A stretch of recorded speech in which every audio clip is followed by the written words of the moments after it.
Dans l'épisode précédent, une nouvelle saison a démarré pour tous les jeunes joueurs du centre de formation. La préparation estivale a mis à mal les organismes, la rentrée a sonné et les U19 sont menés par le rival nancéen. Vincent pourrait vivre un événement unique si sa cuisse ne le trahit pas. Tous ont décidé de tenter l'aventure pour devenir professionnels et marcher sur les pas de leurs idoles. Ils connaissent tous les règles du jeu, le taux d'échec est énorme et seuls les meilleurs réaliseront leurs rêves. Pour les autres, la sentence sera sans appel, froide et cruelle, et il faudra alors se faire une raison. C'est leur histoire que nous vous racontons.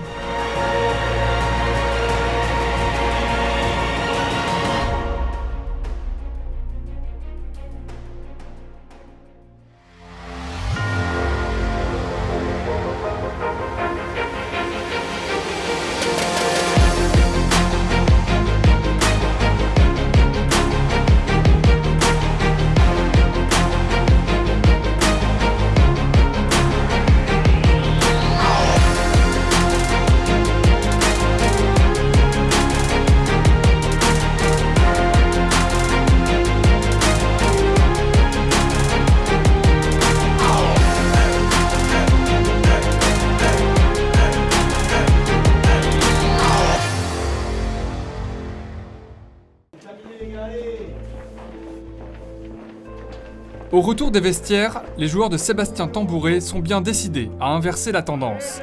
Milan n'est pas ménagé dans les duels. Et comme ses partenaires, il n'arrive pas à trouver la faille. Nancy obtient alors un penalty qui lui permet d'accroître son avance.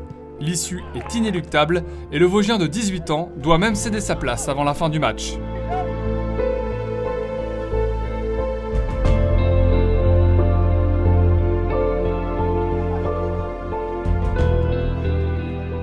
Dans les vestiaires, la déception se lit sur tous les visages. Il règne un silence de mort, car une défaite face au rival laisse forcément des traces. Pour Milan, en perte de confiance, il faudra vite tourner la page pour mieux rebondir. D'un point de vue personnel, ça a été assez compliqué. Je me suis procuré aucune occasion. J'ai pas eu que des bons ballons à me mettre sous la dent, mais je dois beaucoup plus amener à l'équipe. Malheureusement, j'ai essayé de donner le meilleur de moi-même, mais ça n'a pas suffi cet après-midi, donc forcément déçu. Après, voilà, faut vite s'en remettre au travail et puis préparer les matchs à venir. Pas moins de 8 personnes réaliseront ce travail de formation avec les joueurs. C'est d'ailleurs cette philosophie qui fait tout l'ADN du FC Metz et en fait un club formateur par excellence. Et ce n'est évidemment pas par hasard s'il truste depuis 2007 le top 10 des centres agréés par la Fédération française de football. Grâce aux nouveaux talents qu'il fait éclore chaque saison, cette année, il se hisse à la 6e position. C'est une satisfaction, ça permet aussi un retour pour tous les gens qui travaillent, tous les bénévoles, tous les dirigeants, tous les salariés. C'est toujours satisfaisant pour eux d'avoir ce classement qui arrive et qui soit bon, quoi. Ça c'est sûr. On continue à porter ces valeurs et à développer cette idée de formation. On le fait ici, à Metz, avec notre centre de formation, et nous le faisons aussi à Dakar, avec un autre centre de formation qui s'appelle Génération Foot, qui a lui-même une équipe professionnelle brillante dans les championnats sénégalais et dans la Coupe d'Afrique. C'est une machine complexe, coûteuse, qui nécessite beaucoup de savoir-faire. C'est un savoir-faire qui existe au FC Metz. Les traits fermés de la veille ont laissé place à des visages radieux.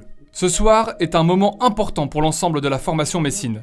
Cette soirée, c'est la leur, et elle vient récompenser ceux qui ont obtenu une réussite sur le plan scolaire avec l'obtention du bac, ou sur le plan sportif, par la signature d'un contrat pro ou d'une sélection en équipe nationale.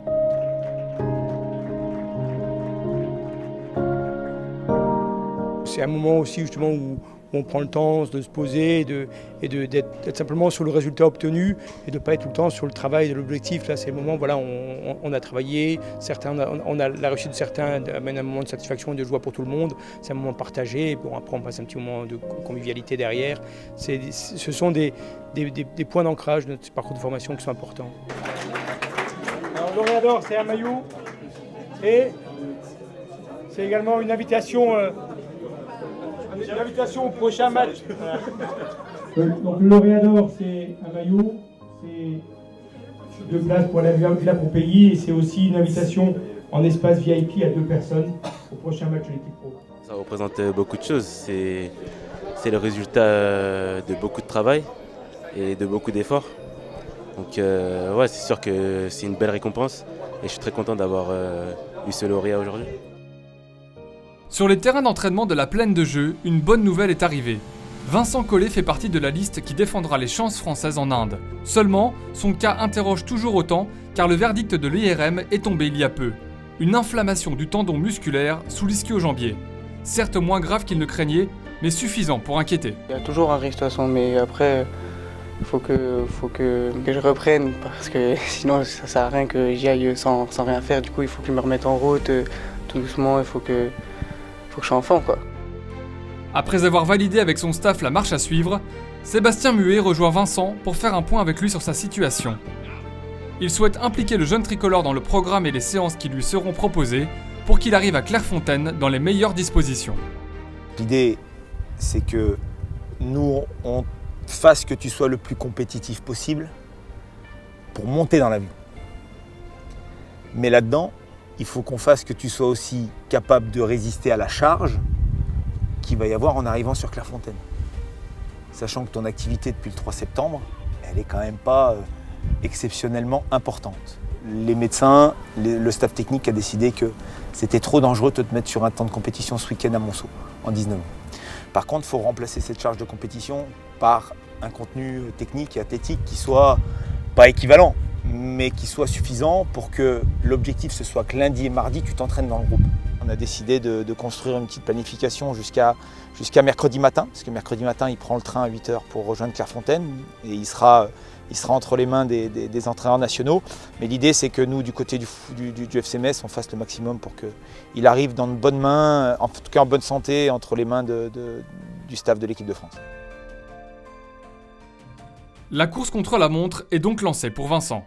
Un programme et des séances intenses l'attendent. Dans 4 jours, il devra être au top en espérant que sa cuisse tienne le coup. Ça va être le travail avec les coachs et autres samedi, dimanche, lundi, mardi qui va être important afin que je sois en forme pour la sélection. Pour le centre de formation, cette parenthèse enchantée au-delà de la performance est un outil dans le cadre du développement du joueur. C'est un événement important dans une carrière globale. Et aujourd'hui, notre job à nous, le staff, c'est d'arriver à optimiser ces moments-là pour, à un moment donné, les rendre bénéfiques sur sa carrière de footballeur professionnel. L'objectif n'est pas que Vincent Collet fasse une Coupe du Monde avec l'équipe de France. L'objectif de notre équipe de formateurs, c'est de l'amener dans les années qui viennent à faire le métier de footballeur professionnel au Football Club de Metz.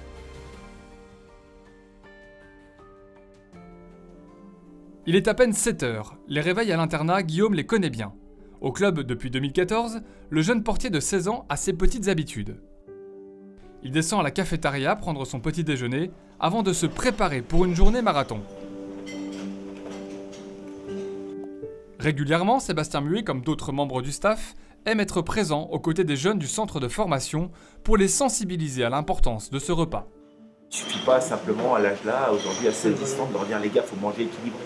Non, il faut surveiller, il faut nous déplacer dans les appartements de nos jeunes joueurs, il faut aller vérifier les frigos, il faut demander quand est-ce que vous avez fait les courses, il faut demander toutes ces choses-là, ça fait partie du job.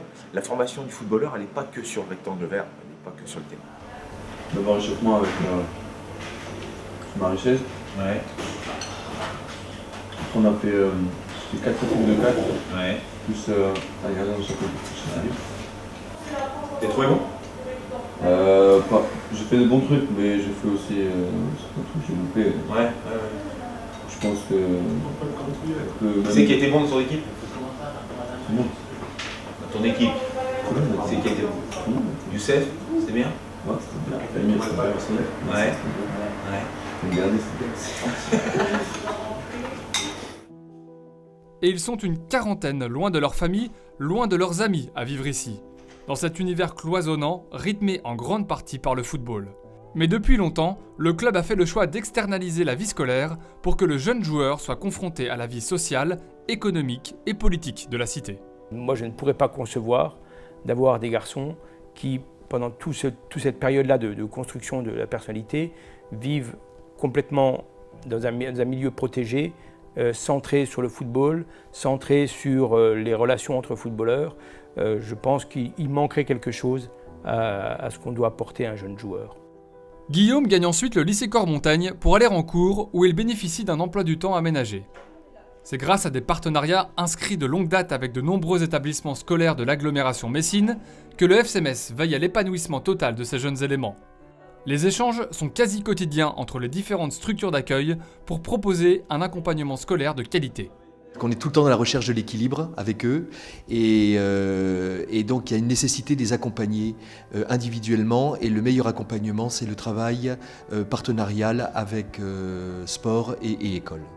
Avec des cours jusqu'à 15h, Guillaume sera de retour sur les terrains à 15h30, ce qui lui permet de pouvoir concilier à la fois études et sport de haut niveau.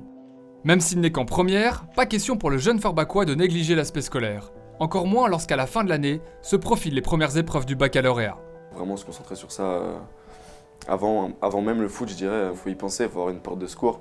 Mais on espère toujours avoir d'abord le foot et après faire des bonnes études pour avoir les choix les plus larges après une carrière ou si ça ne marche pas avec une blessure ou quoi que ce soit. D'autant qu'avec un taux de réussite au bac de 93% sur les 15 dernières années, que ce soit chez les garçons ou chez les filles du club, le FC Metz met un point d'honneur à ce que tous ces pensionnaires se donnent les chances de rester engagés et investis dans ce projet. Nous, dans l'éducation sportive qu'on doit leur amener, c'est donne tout. Je ne sais pas si ça va passer, parce qu'on ne sait pas, on ne sait jamais. Mais par contre, il y a une chose que je sais, c'est que si tous les jours, tu te couches plus fort que quand tu t'es levé, alors quelle que soit, je dirais, la suite de ta carrière, ou peut-être les incertitudes qui vont être liées à un moment donné à ton parcours, tu te regarderas dans une glace en disant « j'ai fait le maximum ». Et ça, c'est un outil après pour rebondir. L'après-midi, les stylos ont laissé la place aux gants et aux ballons. Une fois par semaine, Guillaume, comme d'autres, sont invités à une séance d'entraînement élite.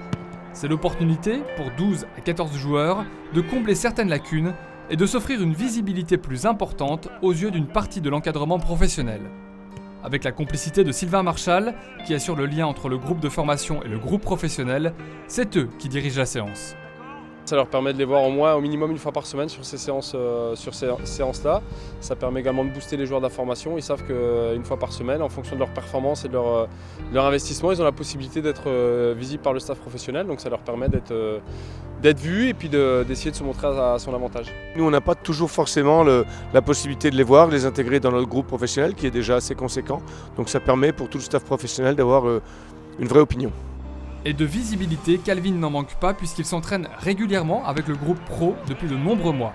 Pourtant, en ce jour de photo officielle, il n'est pas convié à prendre la pause avec tous les autres joueurs. Une frustration vite évacuée par le jeune homme qui compte s'en servir pour avancer. Ça booste de les voir sur cette photo. C'est sûr que j'aimerais être dessus, mais il faut travailler encore et pourquoi pas l'année prochaine être dessus. Vincent a-t-il digéré la charge de travail? Disputera-t-il cette Coupe du Monde dont il rêve tant? À la veille de son départ pour Clairefontaine, ce dernier entraînement sera le juge de paix.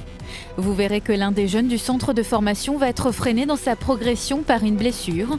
Pour les autres, l'arrivée de l'automne et du froid sera synonyme de premières difficultés. Chaque jour, je travaille d'arrache-pied. À l'entraînement, j'ai cavalé. À mon but, je veux aller. Sur le terrain j'ai bataillé, chaque jour, je travaille d'arrache-pied. À chaque souffle acharné, les trophées ne m'ont jamais rassasié. C'est à l'école du Graoli que je suis passé.